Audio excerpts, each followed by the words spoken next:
Alright, what's going on, you guys? Today's video is going to be something that's highly requested. I made an Instagram post and it did get a lot of attention, and the point of the post basically was to say that competing is not healthy.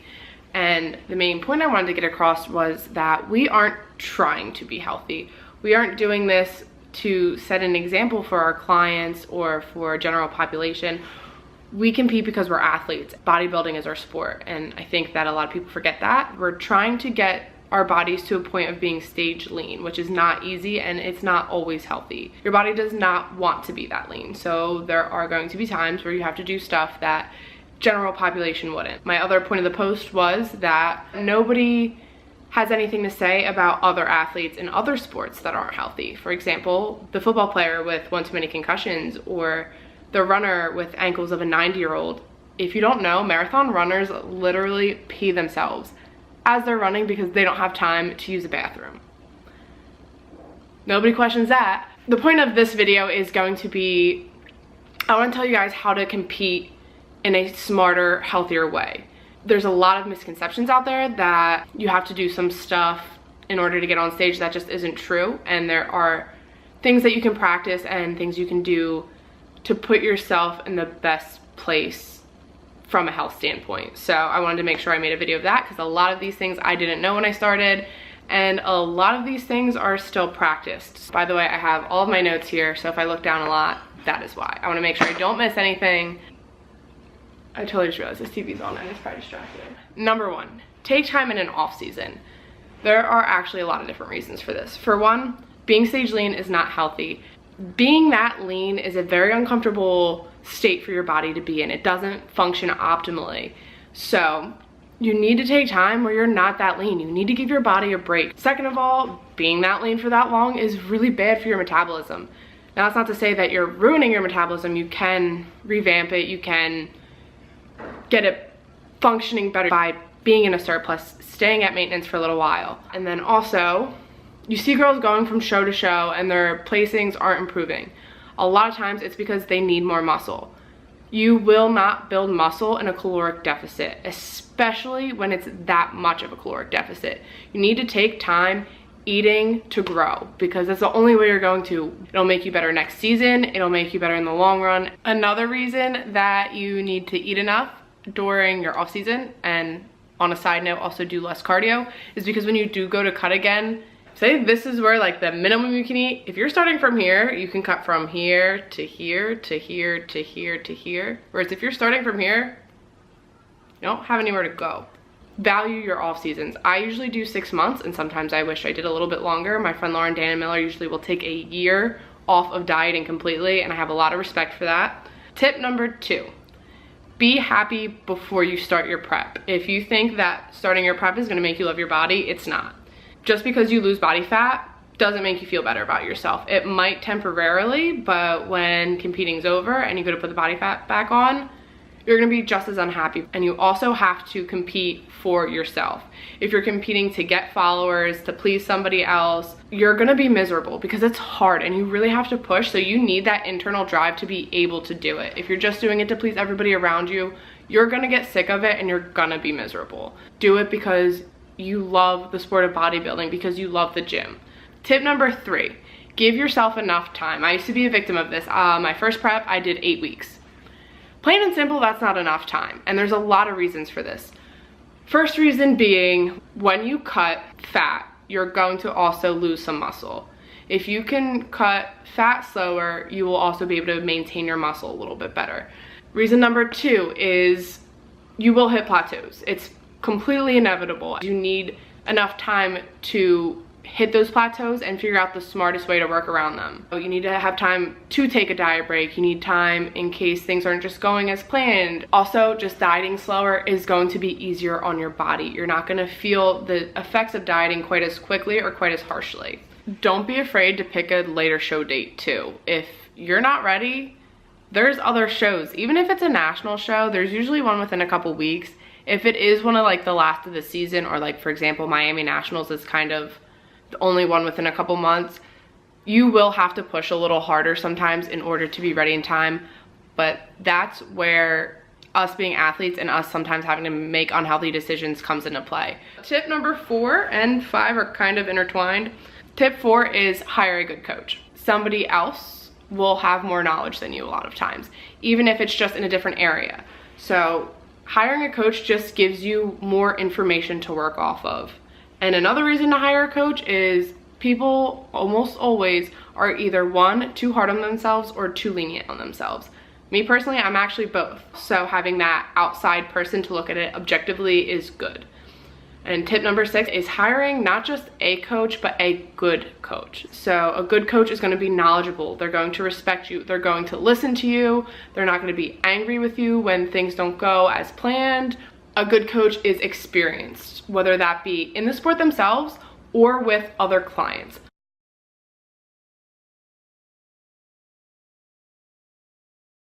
Tip number 6, again, just piggybacking off of that, is be honest with your coach. It's really easy because you don't want to disappoint them. You don't want them to be angry at you. If, say, you cheat on your diet, you want to hide it. And I get that mentality, but the thing is if your coach doesn't know your intake, they can't accurately adjust your intake. So being open with them, and again, if they're going to be angry at you, that's a sign you have a bad coach. Everybody messes up. Everybody makes mistakes. And if they don't understand that, also, just a side note, there is a difference between being angry and having tough love on you. A coach will tell you when you're not performing optimally and when they want to see you giving them more. That doesn't always mean that they're angry. That just shows that they know what you're capable of. So make sure you're able to tell that difference. Being honest with them, if there's something wrong, they don't know unless you tell them. If your digestive system is out of whack for some reason and you don't tell them, how can they fix it? Tip number 7, don't work yourself into the ground. So I'm going to preface this by saying prep is hard. You're gonna struggle, you're gonna be hungry, you're gonna be tired, you're gonna be cranky. It's unavoidable. But there will be a point where sometimes that gets to be too much and you're actually going to hinder your progress. So again, tell your coach when you start to feel this way and they'll be able to work with you and tell you how to fix it. For example, diet breaks, refeeds, maybe you need a cardio break, maybe you need rest days in a row. Your body, once it hits a certain point, it starts to fight you because it's had enough. It needs a chance to come back to baseline. It needs a break. You'll see a drop in weight because you aren't holding as much water, because you're not as swollen, your body's feeling better, and your body's ready to go. Your body's not as tired, it has more energy to spend on helping you lose weight.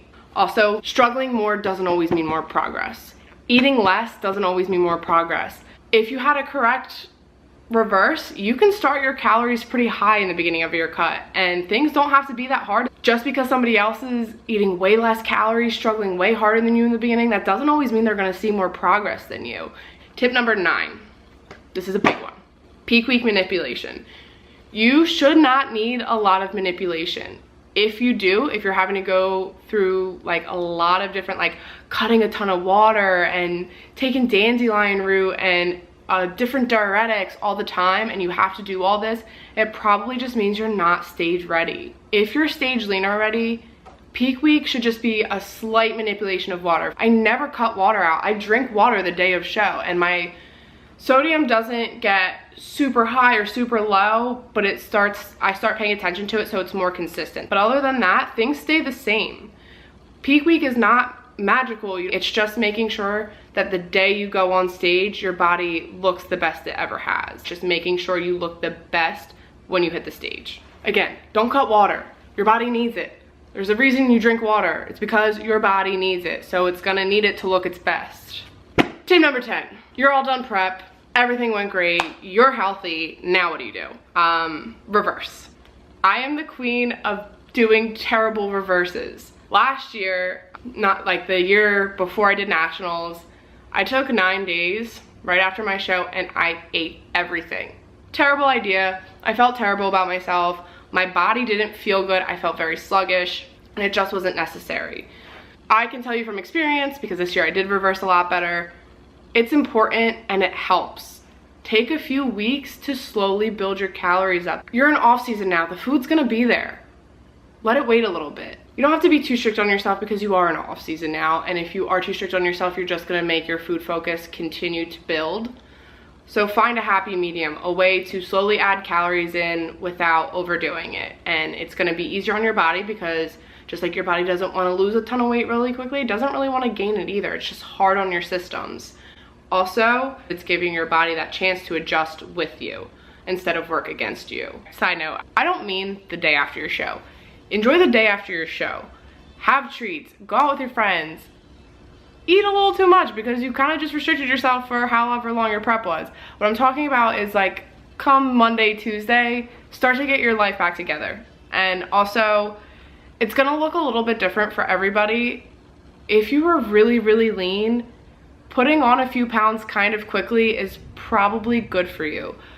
Some people want to do it a little bit slower. Some people want to put a little bit on a little quicker. Listen to yourself and know that everybody's reverse is not going to look the same, but just be smart about it. Tip number 11 is just kind of don't overlook the little things. So for example, sleep. Pay attention, make sure you're getting enough sleep because your body recovers while you sleep. You need to sleep enough. Are you getting enough vegetables? It's really easy for you start looking at how can I eat the most? So you want a macro hoard or you want to use all these no calorie things, but focus on nutrition. Make sure you're getting whole foods, make sure you're getting veggies, fruits, vitamins, and just take care of yourself. It's easy to get so food focused that you forget your body does need nutrients. Monitor your stress levels. You will get so stressed out to the point sometimes where like you kind of lose your shit a little bit. But if you can just kind of pay attention and notice you're getting to that point, you can do things to relax yourself. You can find ways to de-stress. And also the biggest thing, pay attention to how you treat your loved ones. It's very easy when you're that cranky and that tired, you start to get very focused on you and take it out on the people around you. So just pay attention to it. And then when it comes to off season, so you've been through your reverse, you're at a place where your calories are pretty high, how you handle your off season, there's no rules. If you stay leaner, yeah, you'll have an easier prep next time, but you have to live a little bit. We're kind of swinging full circle around back to taking long enough off seasons, is that if eating a little bit more and putting on a little bit more weight is gonna give you that mental break, do it. If you know yourself well enough and you don't feel the need to, and you wanna stay a little bit leaner, then do that. For me personally, I'm never gonna be somebody who stays 5 to 8 pounds above their stage weight because otherwise I'm gonna get sick of competing and not wanna do it anymore. Because I take off seasons, because I take time to eat, because I take time to live a little bit, that's why I can turn my switch on like that. So, you know, right now I kind of am very lenient on myself. I should probably have a little bit more structure. I should count my macros a little stricter. But the thing is when I start prep, I am like that. I won't touch things I'm not supposed to because I had that mental break, because I took the time to reset and now I have mental clarity to the point where I know I want to be in prep. I crave the structure at this point. So just learn yourself and don't let people tell you you're doing it wrong. This is a sport you should enjoy because if you don't, it sucks. So do what you have to enjoy it. I know some of these tips, they're kind of like all over the place and like they kind of intertwine with themselves. So I just tried to organize it in the best way I can possible. But in reality, one affects the other, so it does get jumbled up. So I hope it was like pretty easy to follow anyway. That's all the questions that I had written down. I did have some friends help me out on Instagram with some of those tips, and I did have a question I wanted to answer, so let me find it. I would love to know how and when to decide to end prep when the competitor feels it's all wrong but the coach says it's okay. Listen to yourself. Don't let your coach guilt you into feeling like you need to keep going. Again, that's a sign that maybe you need to look for a new coach. The prep is about you. It's not about your coach. Your coach is there to help you. If you feel like you've had enough, call it quits, because otherwise you're gonna run yourself into the ground and you're not gonna have longevity in the sport. You can come back stronger next year. Just tell them well, I don't know. There's no nice way to put it. Tell them it's fucking over. You're done for now. And if they're really that angry about you, get a new coach.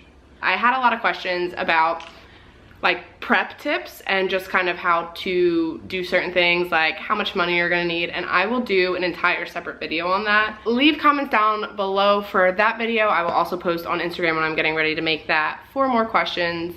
I am starting prep soon. I do want to do a prep series. Haven't decided what to call it yet, but that'll probably be one of the first videos I put in the series.